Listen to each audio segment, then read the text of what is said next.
Bom dia, irmãos. É uma alegria muito grande estar aqui para cumprir uma missão que eu considero complexa, difícil, que é falar sobre missões no Antigo Testamento. Mesmo porque nós não temos muita coisa sequer escrita dentro dessa área no Antigo Testamento, falando sobre missões. E acredito que pelo perfil da nossa teologia no Brasil, para um bom número dos senhores pode ser novidade. Eu sei que para outros será lugar comum e será algo que você entende e se encaixa bem na sua teologia. Mas para muitos pode ser novidade o fato de que o tema missões e evangelização começam desde o primeiro capítulo da Bíblia. Desde o primeiro capítulo da Bíblia. E aí você já pode levantar assim, mas pastor, evangelização no primeiro capítulo da Bíblia, como é que fica? Como é que fica boas novas?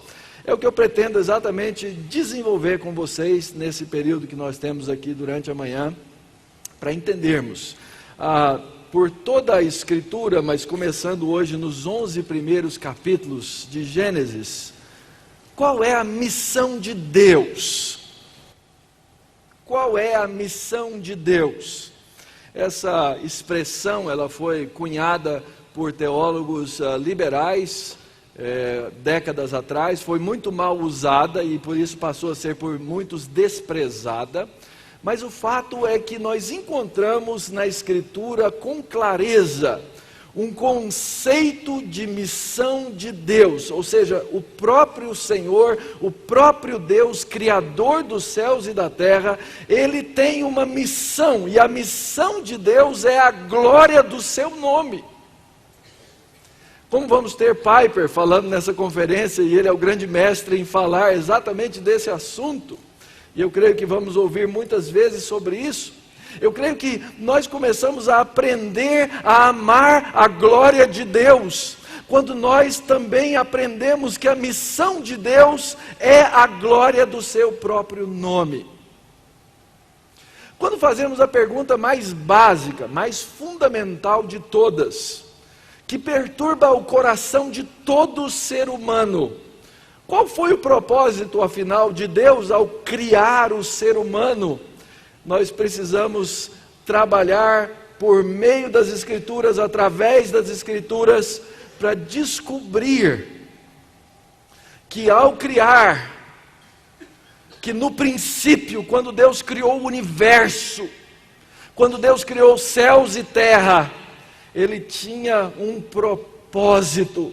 Ele tinha uma missão, e quando Ele nos criou, quando Ele criou o ser humano, Ele tinha um propósito, Ele tinha uma missão, que era glorificar o seu próprio nome.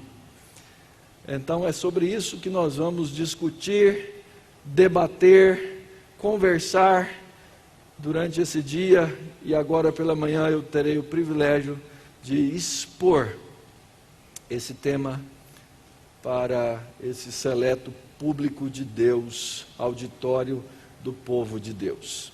Então, para iniciar, eu gostaria de fazer 3 propósitos, 3 proposições fundamentais e básicas. Primeiro, eu proponho que o nosso estudo nessa manhã, ele tome como ponto de partida um conceito que pertence muito claramente à Bíblia, à Reforma, que diz respeito à nossa hermenêutica. Um dos 5 grandes pontos da Reforma Protestante é o chamado sola scriptura. Nós entendemos, nós cremos que toda a revelação verdadeira, de maneira objetiva dada a respeito de Deus, está na Palavra de Deus. Nós não temos fontes outras de revelação, à exceção da revelação natural e da providência de Deus ao longo da história, mas a revelação objetiva, clara da vontade de Deus está na palavra e só na palavra. Muito bem, desse princípio, os teólogos reformados desenvolveram um segundo princípio. E o segundo princípio é toda Escritura.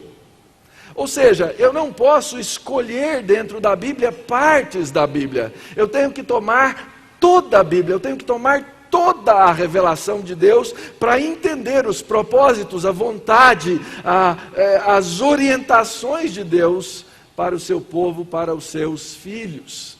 E aí então nós descobrimos que quando olhamos para a Escritura como um todo, nós descobrimos que Deus é global. Nós descobrimos que Deus é o Deus do universo, que Deus não é um Deus tribal, que Deus não é um Deus nacional, que Deus não é um Deus local. Esse foi uma das grandes revelações que vieram por meio de Moisés, quando Deus começou a se mostrar àquele povo. Os outros povos tinham deuses locais, eles se moviam de uma terra para outra, e eles precisavam lá naquela terra adorar o outro Deus. Esse Deus que era conhecido como Deus dos israelitas, ele era diferente. Ele era um Deus que andava com o seu povo. Ele não era limitado por geografia, por espaços, ele não era limitado por imagens e por objetos, mas ele é o Deus universal, aonde o seu povo está, ele está junto com o seu povo. E aí então aqueles povos do Antigo Testamento tremiam ao saber que Deus estava chegando, porque os deuses locais deles não tinham condição nenhuma de combater aquele poderoso Jeová. Então nosso Deus é um Deus global, nosso Deus é um Deus universal, e nós só vamos descobrir isso olhando a Escritura como um todo, percebendo a Escritura como um todo. É esse pressuposto que faz com que nós tenhamos coerência na nossa doutrina. Se não observarmos o todo da Escritura, nos tornaremos intérpretes incompetentes. Mas porque temos toda a Escritura e desenvolvemos um estudo da Escritura completa, nós vamos poder entender um desenvolvimento dessa visão ampla do projeto de Deus, que é a glória do seu nome. Normalmente nossa dificuldade em entender isso é porque nós nos limitamos a entender Deus como um Deus pequeno.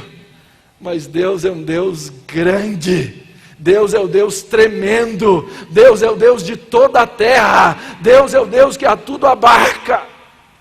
Nele nós vivemos, nele nós nos movemos, nele nós existimos, queridos. Então, quando nós vamos avaliar o tema dessa conferência, que são as missões ou a missão e a evangelização, devemos fazer à luz desse tópico ou dessa proposição. Trabalhar sobre o tema, verificando e levando em conta o que somente a Escritura pode nos revelar e o que só toda a Escritura pode nos descortinar. Qual é o propósito final da criação como um todo? A glória de Deus. Você acha que Deus vai deixar por menos do que o seu propósito cumprir-se na história? E é isso então o nosso primeiro ponto que devemos lembrar ao estudar esse tema à luz do Antigo Testamento. Uma segunda coisa que nós precisamos ter em mente são os nossos conceitos. O que é evangelho e o que são as missões. Ora, evangelho, todos nós sabemos, somos conhecidos por evangélicos. Evangelho é boa notícia, boa nova. É interessante que boa notícia, ela sempre tem um ponto de partida, ela tem uma perspectiva. O que pode ser uma ótima notícia para mim, pode ser uma má notícia para outro, não é assim? Aliás, um dos lugares aonde aparece esse termo boas notícias no Antigo Testamento, que é traduzido pela Septuaginta como Evangelion ou Evangelion, é um texto onde Davi está relatando o que aconteceu. Chegou um indivíduo e disse para ele: olha, tenho boas notícias para você, Saul está morto, O que Davi fez com cabra? Matou. Meu amigo, boa notícia para você, é péssima notícia para você também. E o indivíduo foi morto por causa daquilo que ele achou era evangelho, daquilo que ele achou era a melhor coisa do mundo. O contexto específico do Novo Testamento mostra que evangelho é uma boa notícia a respeito da redenção de Deus. Mark Dever, no livro O que é Evangelho, traz exatamente esse conceito. Ora, esse conceito que está amplamente mostrado nas páginas do Novo Testamento, ele não nasceu nas páginas do Novo Testamento. O conceito de evangelho nasce nas páginas do Antigo Testamento e certamente culmina na plenitude dos tempos com a vinda do Redentor Jesus Cristo. Mas mesmo que isso seja verdade, se eu procurar evangelho só no Antigo Testamento, é certo que eu vou negar a mensagem da Bíblia como um todo. Aliás, quem fala a esse respeito é o próprio Antigo Testamento. Não foi Paulo que disse em Gálatas, ora, tendo a Escritura previsto que Deus justificaria pela fé os gentios, pré-anunciou o Evangelho a Abraão, em ti serão abençoados todos os povos. Assim, queridos, nossa segunda proposição é que entendamos essa amplitude do Evangelho como boa nova da salvação, que é encontrada em toda a Bíblia. Então, nosso primeiro ponto, toda a Escritura. Nosso segundo ponto é que o Evangelho, ele então é encontrado em toda a Escritura.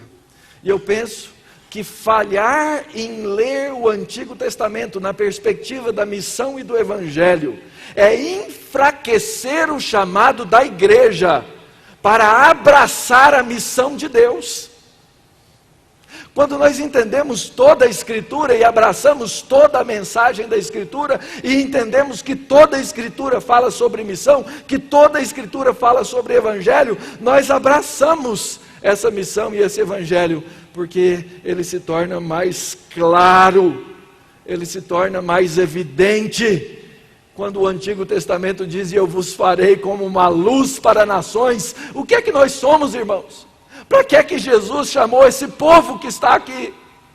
Ele nos chamou como um povo, como uma nação, para ser luz no meio das nações. Esse era o chamado já do povo de Israel. Terceiro conceito. Conceito de missões. E aqui mais uma vez apelo para John Piper. Ele disse, as missões não representam o alvo fundamental da igreja. A adoração, sim. Missões existem porque não há adoração. Ela sim é fundamental, pois Deus é essencial e não o homem. Uma vez me chamaram, recebi uma ligação para pregar numa conferência missionária.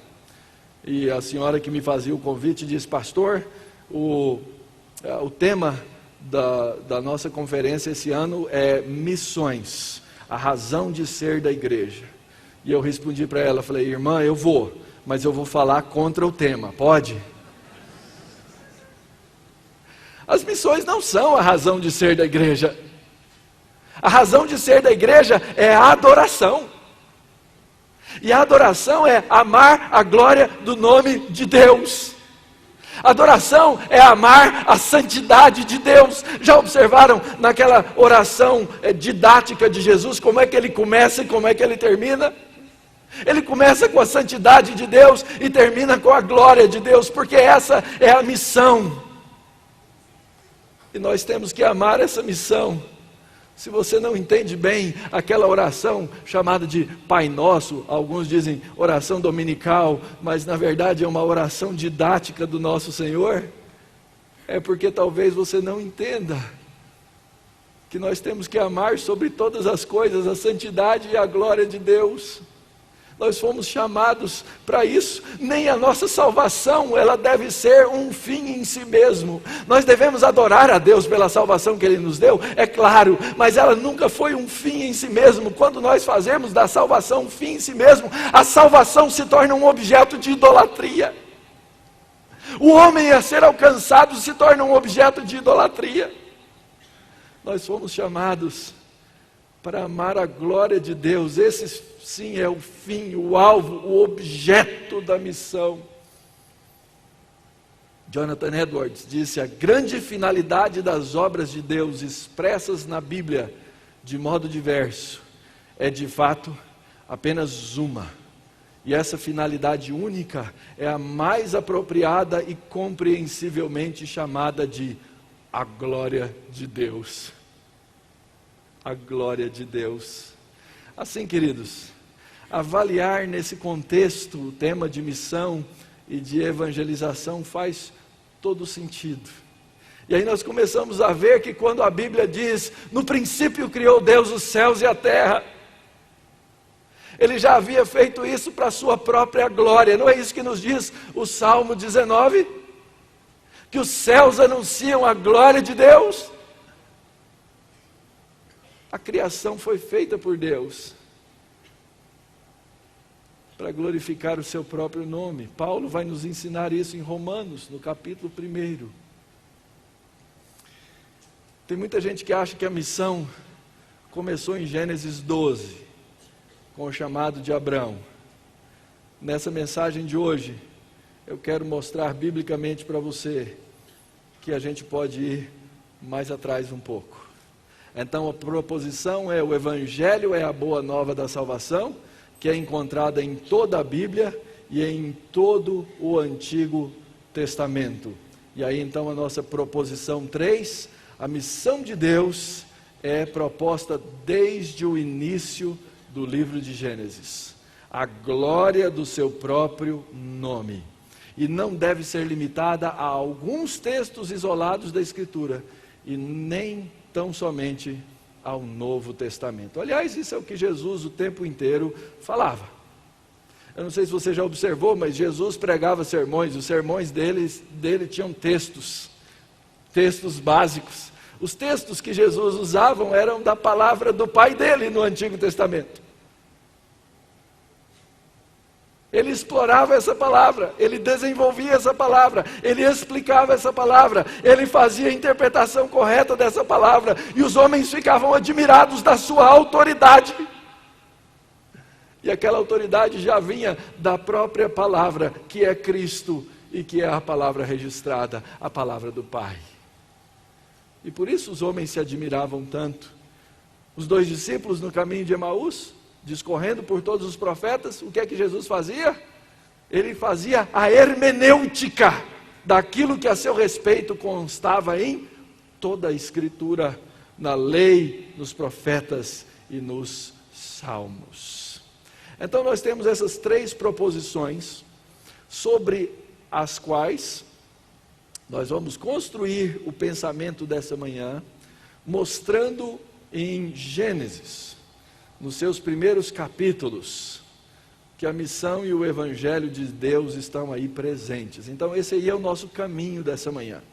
A missão de Deus na criação, a missão de Deus no jardim e o Evangelho manifestado na queda, a missão e o Evangelho no tempo do juízo, e a confusão, missão e Evangelho. Vamos olhar um pouquinho a respeito da missão na criação. Capítulo 1 de Gênesis. Você deve conhecer o texto. A Escritura começa narrando de maneira majestosa que Deus, sem se preocupar em explicar quem é Deus, ou por que Deus fez isso, a Escritura simplesmente começa dizendo: no princípio criou Deus os céus e a terra. E aí então nós temos um desenvolvimento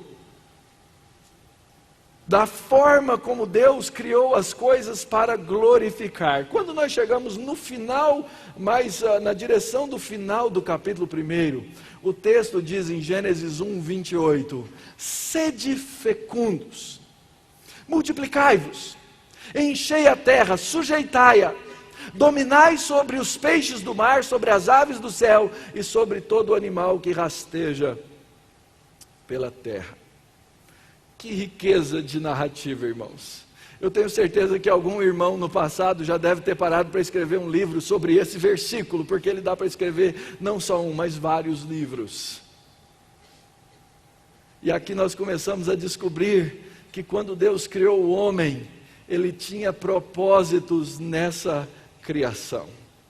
Eu não tenho tempo de falar muitas coisas a respeito, mas tenho algumas coisas importantes que precisam ser notadas para o nosso tema nessa manhã. Primeira delas, essa missão, quando Deus abençoou o homem, essa missão ela aparece na forma de imperativos. O que nós encontramos aqui são ordens.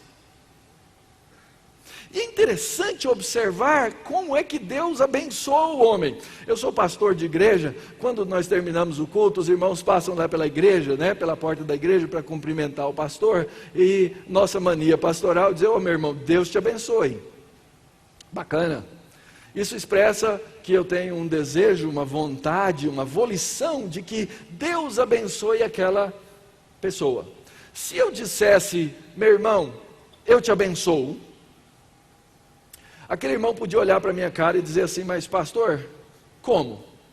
Não, eu estou dizendo boas palavras para você. Ok, pode até ser uma forma de alguém sentir-se bem, não é?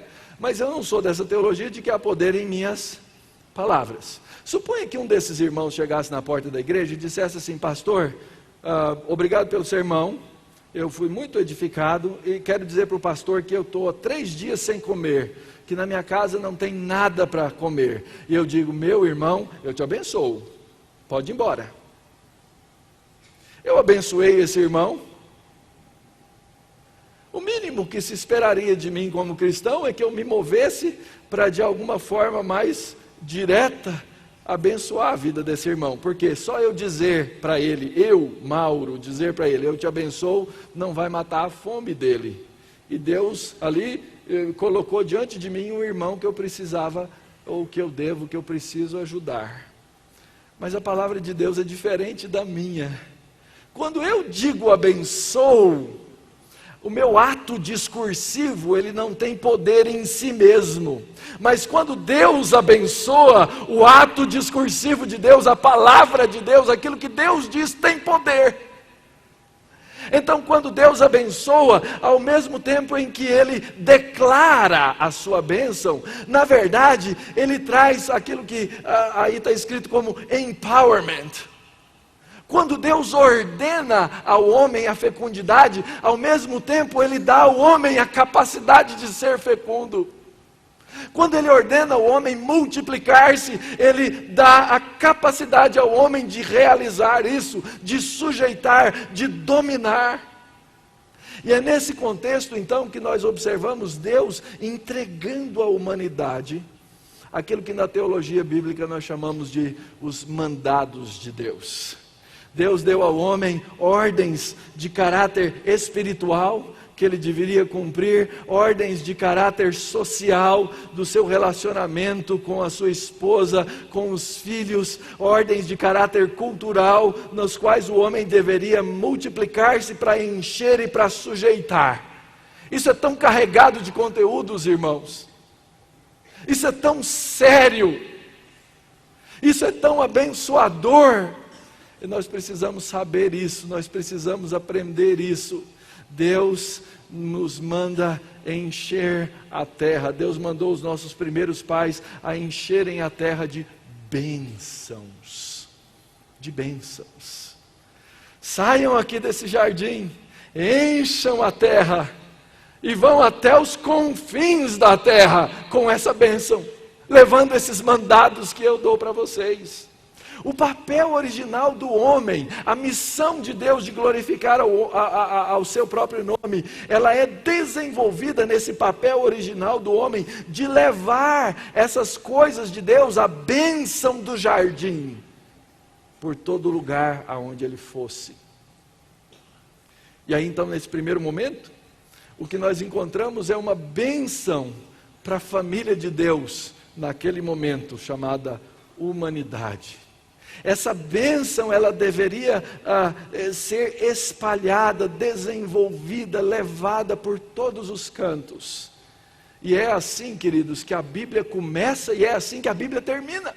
Ela começa com a bênção de Deus na criação da terra e ela termina com a bênção de Deus na consumação do novo céu e da nova terra. Nós temos que entender isso. Nós estamos caminhando para essa bênção. Nós estamos indo com essa bênção. Nós estamos aonde nós vamos, levando conosco essa bênção. Quando nós desenvolvemos a nossa família, quando nós criamos os nossos filhos no temor do Senhor, quando nós tratamos como convém a maridos as nossas esposas, nós estamos levando bênção de Deus. Isso faz parte do nosso processo missionário.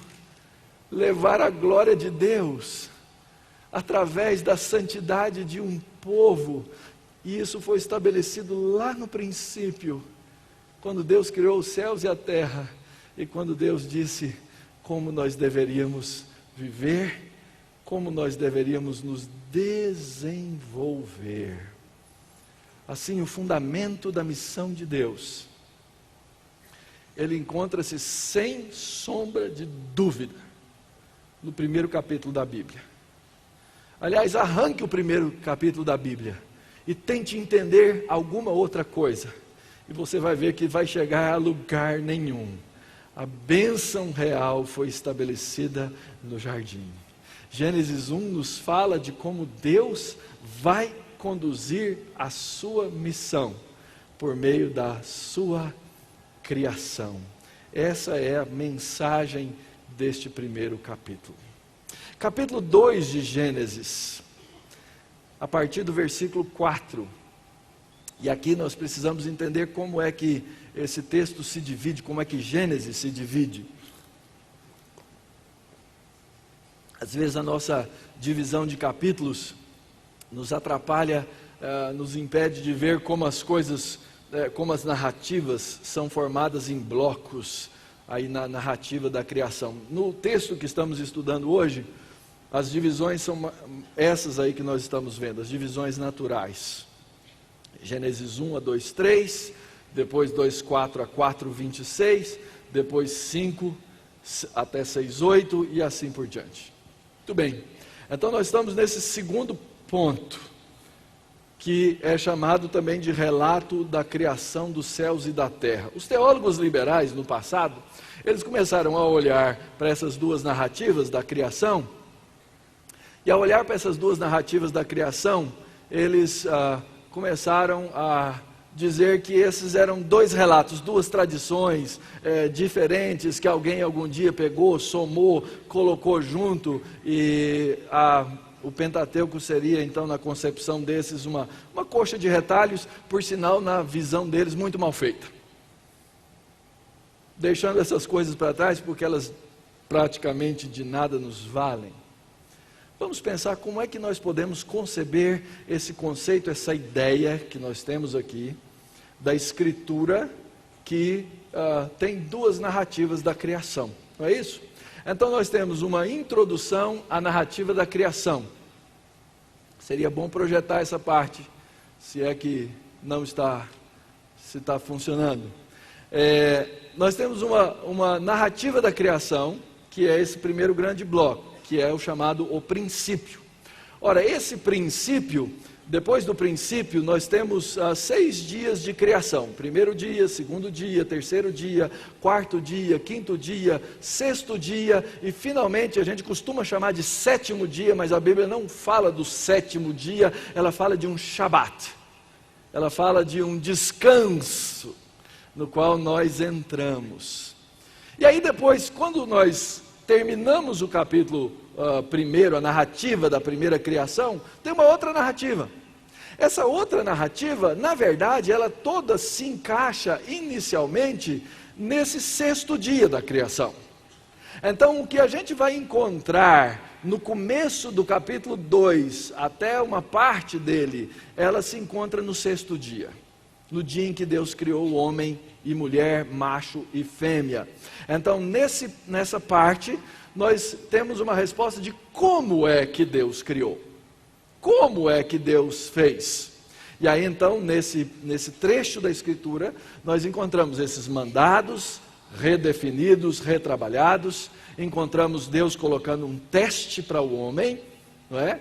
Sobre comer da árvore do conhecimento do bem e do mal, e uma específica maldição para quem comesse dessa árvore do conhecimento do bem e do mal, assim como muitas outras bênçãos que seriam mantidas se o homem não desobedecesse ao Criador. Na sequência da narrativa, então agora nós vamos ter os capítulos 3 e 4 de Gênesis. Ora, nos capítulos 3 e 4 de Gênesis, o que nós vamos encontrar? Nós vamos encontrar a figura do tentador, vamos encontrar a tática do tentador, nós vamos observar o episódio da queda, a maldição sendo agora efetivada, mas o que me estarrece de fato nesse texto, é o fato de que nesse texto nós encontramos graça e evangelho. No meio da narrativa da queda, nós encontramos o Criador vindo para falar com o homem. Normalmente nós dizemos que Gênesis 3,15 é o proto-evangelho. Eu vou um pouquinho mais atrás. Eu creio que o evangelho encontra-se naquelas palavras, quando Deus vai ao jardim para andar com o homem na viração do dia e pergunta: onde estás? Você deveria estar aqui para andar comigo hoje. É óbvio, queridos, que Deus sabia onde o homem estava. A pergunta é de caráter retórico. Deus conhece e sabe todas as coisas. Mas o fato é que Ele queria que o homem soubesse que ele estava no jardim. E Deus diz: onde estás? É o chamado do Evangelho de Deus. E Deus começa então nesse contexto a manifestar a sua graça de maneira abundante. A graça de Deus começa a ser derramada sobre o ser humano naquele momento. Então não diga mais que o Antigo Testamento é o tempo da lei e o Novo Testamento é o tempo da graça. Porque a graça estava presente já desde o capítulo 3 de Gênesis de maneira abundante. E aí então vários detalhes começam a ser desenrolados nessa narrativa. Deus dá as fronteiras do jardim, Deus dá os detalhes sobre o mandato cultural. Ao homem é dada a habilidade de ordenar, nomear. É aí que nós adquirimos essa capacidade de fazer ciência. É aí que nós adquirimos a capacidade de guardar as coisas. Deus dá ao homem detalhes do mandato espiritual, detalhes sobre a criação da mulher como companheira idônea, o reconhecimento do mandato social. Adão se mostra como poeta: finalmente, essa é osso dos meus ossos, carne da minha carne. Mas a descrição desses eventos, ela culmina com a queda, mostrando a presença do inimigo e a falha na obediência e finalmente a expulsão do paraíso. Logo em Gênesis 3 nós encontramos más novas e encontramos boas novas. Aquilo que Deus havia dito no capítulo 2, certamente morrerás, de maneira absoluta, é o que acontece com o homem no capítulo 3. Mas quando nós chegamos na narrativa do capítulo 3, nós encontramos a operação da graça de Deus, nisso então que é chamado de proto-evangelho. E esse proto-evangelho é interessante, ele é anunciado primeiro para quem? Ele é anunciado para a serpente. É a própria serpente que ouve o proto-evangelho, e para a serpente o proto-evangelho são más novas. E as más novas é: você vai morrer. As más novas dizem: você será destruída, a sua descendência será destruída. Mas aquilo que é má nova para a serpente é boa nova para a mulher. É como se Deus estivesse dizendo: mulher, apesar da sua desobediência, eu ainda vou manter a bênção da fecundidade. Apesar da sua desobediência, eu ainda vou te dar filhos. E apesar de você ter entregue a sua fidelidade à serpente, eu vou usar os seus filhos para destruir a descendência da serpente. Mas tem uma coisa que impacta ainda mais, porque o texto diz que o descendente da mulher, a descendência da mulher, não só vai destruir a descendência da serpente, mas vai destruir quem? A serpente.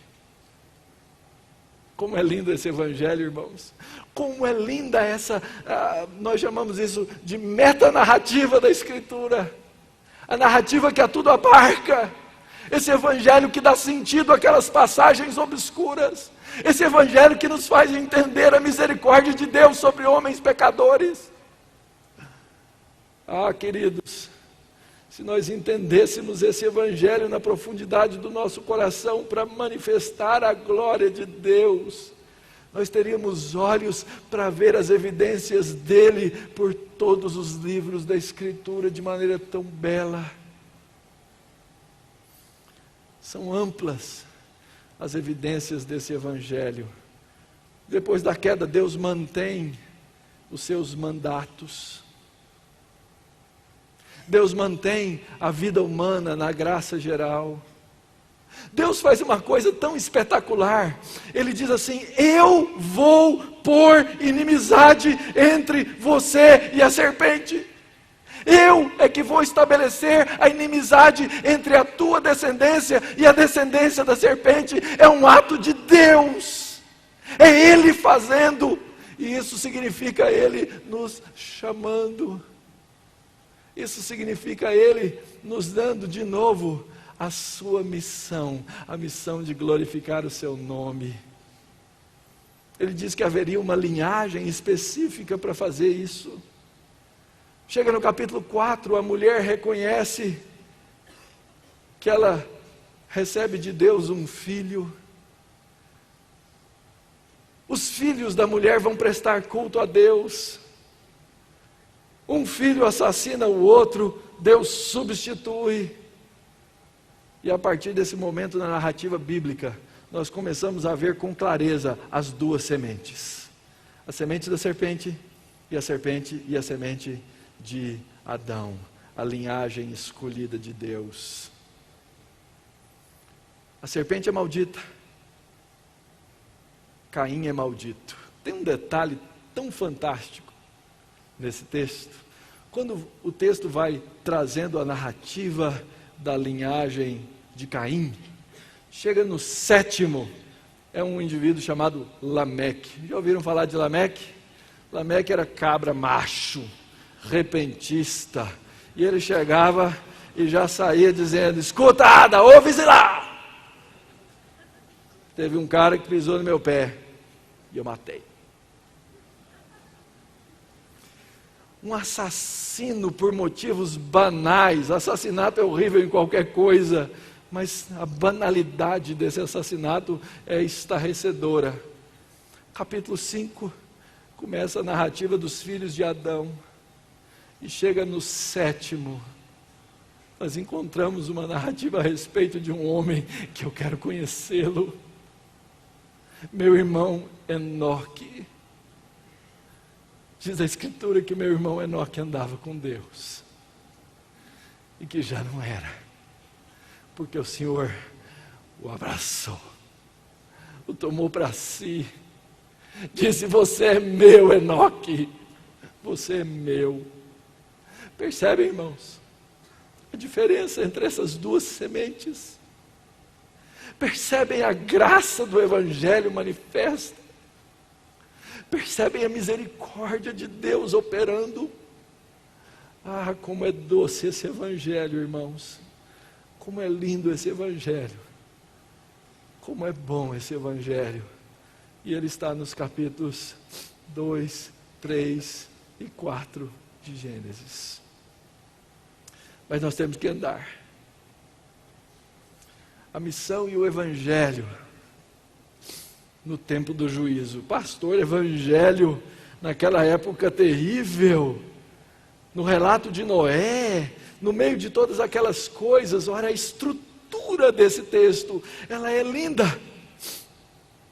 E ela nos mostra com clareza como Deus trabalhou, como Deus trabalha, para que nós vejamos a sua missão, o seu evangelho aí. E eu quero então apontar algumas evidências. A primeira delas, na qual nós podemos ver o evangelho de Deus, é a estrutura da narrativa. Quando nós chegamos no final da narrativa anterior, que é o final do capítulo, o comecinho do capítulo 6, o texto é muito claro em dizer que a corrupção no coração do homem era agora absoluta. Viu Jeová, que era continuamente mal todo o desígnio do seu coração. Então, no meio das gerações daquele tempo, o homem havia se desenvolvido e talvez a memória de Enoque e de homens como Enoque tivessem já sido esquecidas. Talvez Enoque fosse uma lenda na cabeça daquelas pessoas. Ouvi dizer que teve um que Deus tomou para si, mas eu não acredito mais nessas coisas. E aí então a Escritura vai nos dizer que no meio daquela corrupção terrível, houve um homem no qual Deus operou com a sua graça infinita, para que ele andasse ao seu lado. Porém, capítulo 6, versículo 8, Noé achou graça diante do Senhor. Essa aqui é a evidência clara de que no tempo de juízo, Deus preserva os seus escolhidos para cumprir a sua missão. Noé andava com Deus. Lembra quem andava primeiro com Deus? Vocês responderam Enoque, né? Não. Quem andava primeiro com Deus era Adão, irmãos. E um dia Deus não apareceu lá no ponto de encontro. Adão não apareceu no ponto de encontro. Mas homens continuaram a andar com Deus ao longo da história. E agora outro homem anda com Deus. E Deus preserva a missão. Já observaram isso? Projeta lá, por favor, para mim. A missão dada em Gênesis capítulo 1, versículo 28. Deus os abençoou e disse: sede fecundos, multiplicai-vos, enchei a terra, sujeitai-a, dominai. Gênesis capítulo 9, versículo 1. Abençoou Deus a Noé e a seus filhos e lhes disse. O que ele disse? A mesma missão, irmãos. A missão não mudou. Porque o Deus que proclamou aquela missão, ele não mudou. Ele é exatamente o mesmo Deus. Então a estrutura da narrativa é uma evidência da graça de Deus nesse tempo. A outra evidência é a luta entre as sementes. A semente da serpente e a semente da mulher. Da mesma forma como a bênção sobre o primeiro casal foi estendida à posteridade, agora isso continua, mostrando que só existem dois caminhos, que só existem duas sementes. Deus preserva a semente de Noé. A semente de Noé vai crescer e multiplicar. Deus preserva Noé, os seus filhos e a sua família. A semente de Noé depois vai gerar duas sementes de novo. Não é isso que a gente lê? Que um dos filhos de Noé passa a ser o representante da mulher, que é aquele que representa a semente de Deus, mas o outro filho de Noé vai representar quem? A semente da serpente. É por isso que esse padrão é bíblico, claro. Quem é por mim, ou quem não é por mim, é contra. E quem comigo não ajunta? Qual o terceiro caminho? Qual a terceira via? Não existe. É por isso que o Salmo 1 diz que tem o justo e tem o ímpio. No meio do justo e do ímpio deve ter o cara legal, o bonzinho, o amigo de Jesus, deve ter toda essa... Não tem. Só existem duas sementes. Youngblood escreveu algo interessante sobre esse texto, quando fala sobre missão. E quando fala sobre juízo, ele diz que o juízo de Deus, ele tem sempre um padrão, ele nunca é arbitrário, ele sempre é anunciado de antemão, ele sempre concede tempo para arrependimento, ele é sempre executado e ele resulta na morte. E ele sempre tem uma razão de ser, que é a justiça de Deus. Ora, essa narrativa é a narrativa do juízo. Todas essas coisas aconteceram nessa narrativa.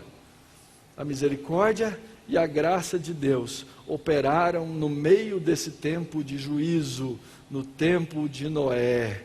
E Noé e a arca e todas aquelas coisas vão prefigurar a salvação e a redenção no nosso Senhor Jesus Cristo. Mas tem uma terceira evidência que eu queria trazer para vocês aqui no final dessa narrativa, que é a chamada profecia das tendas. Diz o texto que Noé, despertando do seu vinho, depois de ter descido da arca, depois de ter começado a plantar, plantou a sua vinha, tomou o vinho, e num português bem pobre, a gente diria, tomou um porre, não é? Foi isso que ele fez. Ele embebedou-se. E aí existem aqueles detalhes da narrativa que um filho fez algo que nós não sabemos exatamente o que é, mas foi altamente ofensivo, e 2 dos filhos honraram seu pai. 5º mandamento. E diz o texto lá em Gênesis 9: e despertando Noé do seu vinho, soube que lhe fizera o filho mais moço, e disse: maldito seja Canaã, seja servo dos servos a seus irmãos. E ajuntou: bendito seja Jeová, Deus de Sem. E Canaã, filho de Cã, lhe seja servo. Engrandeça Deus a Jafé, e habite ele nas tendas de Sem, e Canaã lhe seja servo. E Noé, passado o dilúvio, viveu ainda 350 anos. Todos os dias de Noé foram 950 anos e morreu. Alguns detalhes importantes aqui, irmãos, nós temos que andar com pressa. Primeiro, maldito seja Canaã. E aqui você precisa lembrar de uma coisa. Na narrativa do capítulo 2, havia uma promessa de maldição. No capítulo 3, houve uma maldição que foi consumada. Sobre quem? Sobre a serpente. No capítulo 4, nós temos uma outra maldição. Sobre quem? Sobre Caim. E agora aqui no capítulo 9, nós temos uma outra maldição. Sobre o filho de Cã. A linhagem da serpente continua, ela não deixa de existir. Mas Deus também diz: bendito seja Jeová, Deus de Sem. Observem que ele abençoa o Deus de Sem. Por causa de quê? Ou do quê? Por causa da missão, queridos. Porque a missão é de Deus. E é para a glória de Deus. E aí então, depois, o texto também abençoa Jafé e diz: engrandeça Deus a Jafé. Então nós encontramos aqui essa linha de maldição. A serpente, ela ia rastejar, ela ia ser serva, essa ideia, e ela ia morrer. Caim foi amaldiçoado com a exclusão. E Canaã foi amaldiçoado com servidão. É interessante que os descendentes de Canaã são os egípcios, os filisteus, os assírios e os babilônios. Esses são os 4 maiores inimigos do povo de Deus na Bíblia. Mas aonde é que nós vemos missão e evangelho aqui? Na bênção de Sem, irmãos. Nós vemos a continuidade da missão de encher a terra. Será na descendência de Sem que todas as famílias vão receber bênção e evangelho. Jafé vai ser um coadjuvante nesse processo, ele vai habitar nas tendas de Sem. E mesmo Canaã, que recebe de maneira direta a maldição, vai ser incluso no processo da bênção.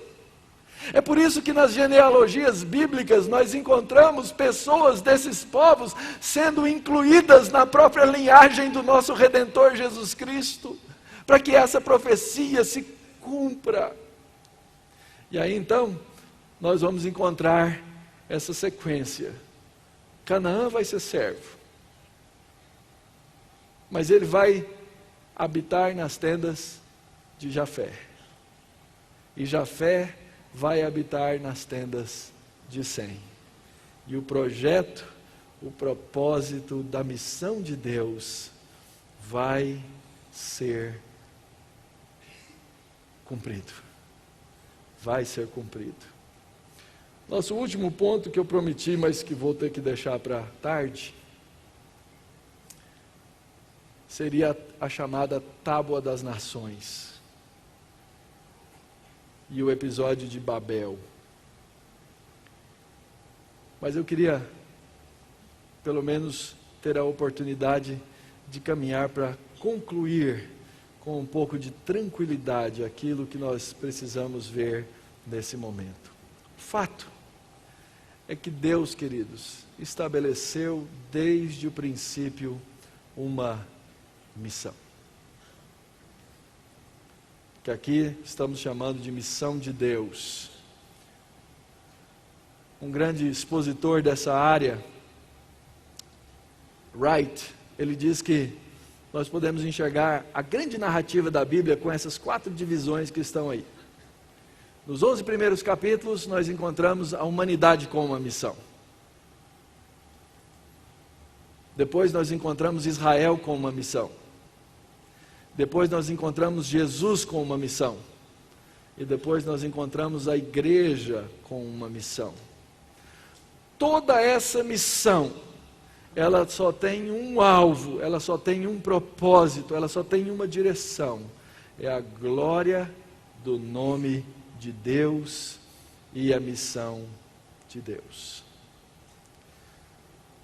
O que nós temos a ver com isso, queridos?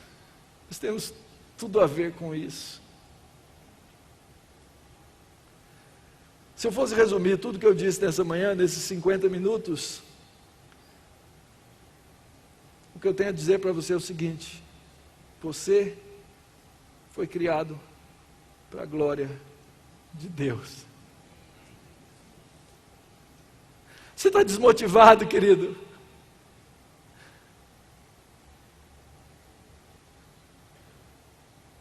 Você está enfraquecido? Tem uma coisa maior do que a nossa própria fraqueza, que é a glória de Deus, para a qual nós fomos criados, para a qual nós fomos redimidos e para a qual nós estamos caminhando, queridos. Já pensou nisso? Nós estamos sendo transformados para corresponder a essa glória do Senhor. Ainda que sejamos vasos fracos,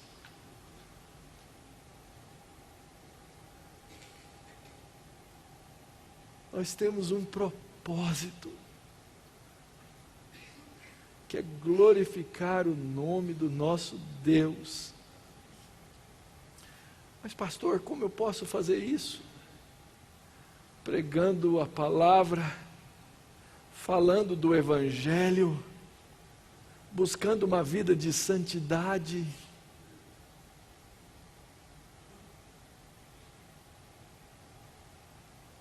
Não é à toa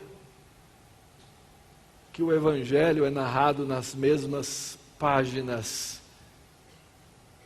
em que é narrada a queda do homem. Qual o propósito disso?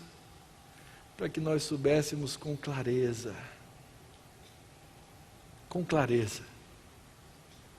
que esse Evangelho, ele é um Evangelho para homens caídos, como você, como eu, como esse auditório todo, como essas pessoas que nos assistem em vários lugares.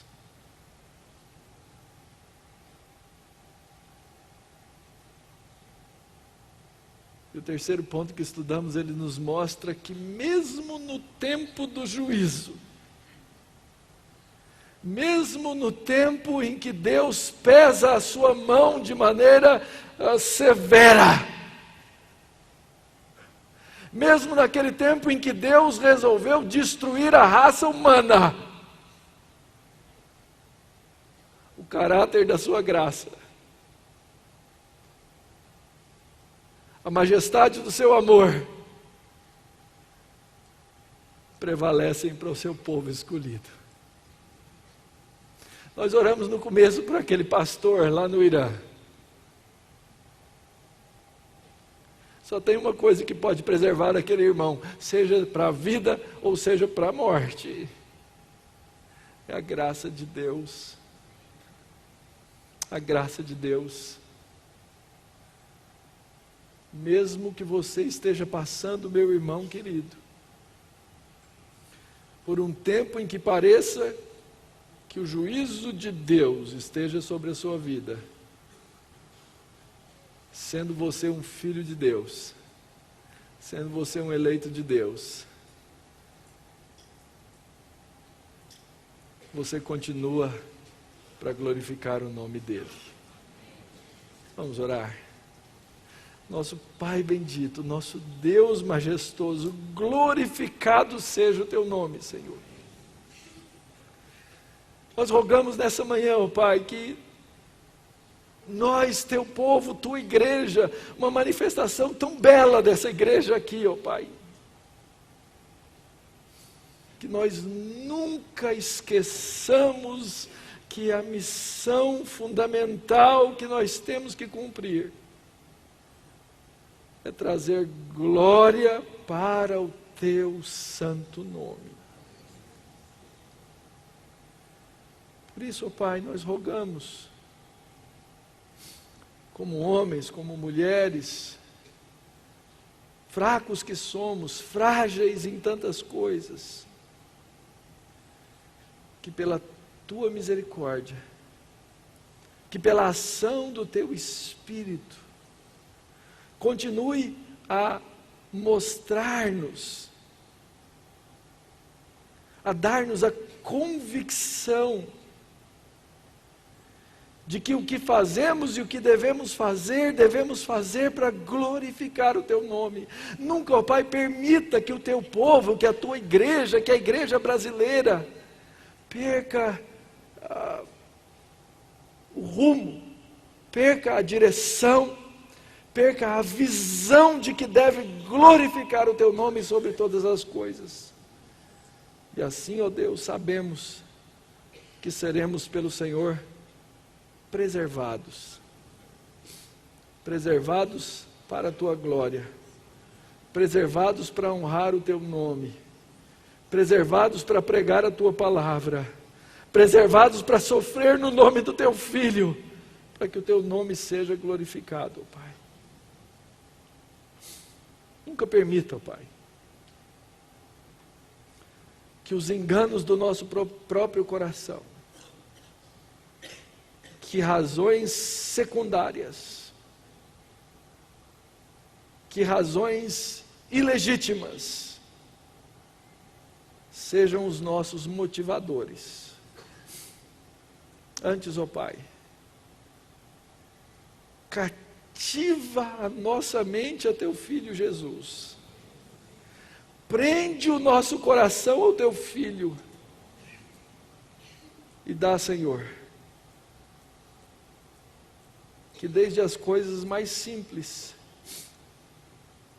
como o comer e o beber, até as tarefas mais sérias que o Senhor colocar na nossa mão, nós tenhamos por objetivo glorificar o teu nome.